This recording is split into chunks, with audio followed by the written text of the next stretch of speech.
बिलासपुर की खबर, जहां बड़ी खबर है। सराफा महासम्मेलन में गृह मंत्री का बड़ा बयान सामने आया। देखिए पूरी खबर।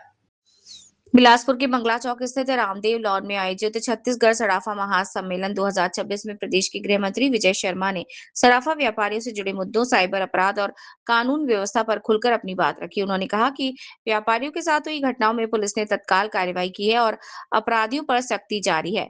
मीडिया से चर्चा करते हुए गृह मंत्री विजय शर्मा ने कहा कि डिजिटल लेन देन आज देश की सबसे बड़ी ताकत बन चुका है। साइबर अपराध एक चुनौती जरूर है, लेकिन इससे निपटने के लिए लगातार प्रभावी कदम उठाए जा रहे हैं। उन्होंने कहा कि कानून के तहत संदिग्ध मामलों में फॉरेंसिक जांच अनिवार्य है और जांच प्रक्रिया पूरी पारदर्शी के साथ की जाती है। जेल में हुई मौत के मामले पर उन्होंने कहा कि हर घटना की गंभीरता से जांच की जाती है और उसके कारणों को समझना जरूरी है। वहीं बिलासपुर में नए थानों की स्थापना को लेकर उन्होंने कहा कि पुलिस व्यवस्था को और मजबूत बनाने के लिए सरकार लगातार प्रयास कर रही है और आने वाले समय में आवश्यक विस्तार किया जाएगा। इस तरीके से देखते बिलासपुर में भी 2 दिनों में ही 2 लूट की घटनाएं हो गई तोबा क्षेत्र में। मैं आज भी इस विषय को रखा हूं कि घटनाएं हो रही हैं, परंतु पुलिस पूरी कार्यवाही कर रही है और परिणाम भी निकल रहा है। ये घटनाएं हो रही हैं, इसका आकलन आंकड़ों में कितना है या हल्ला कितना विपक्ष ने किया है, ये जरूर एक ऐसा विषय है जिसको समझना पड़ेगा।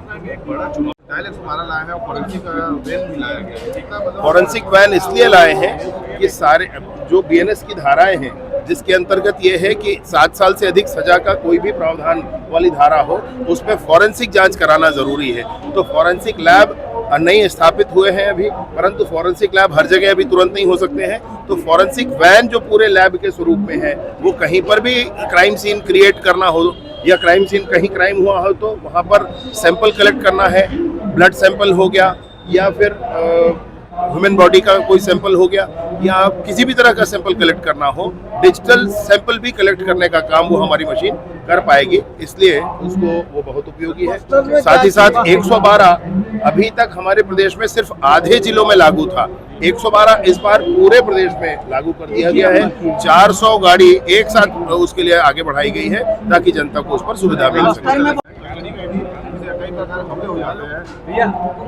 मैं आपसे कहना चाहूँगा कि कोई भी जो जेल में मौत होती है उस पर जांच जरूर होती है और जांच के क्या रिपोर्ट्स हैं या जेल में मौत हुई है तो क्यों हुई है, ये जरूर समझने का विषय है। जेल में कोई मारा पीटी हो गया है उसमें मौत, ऐसे नहीं होता है।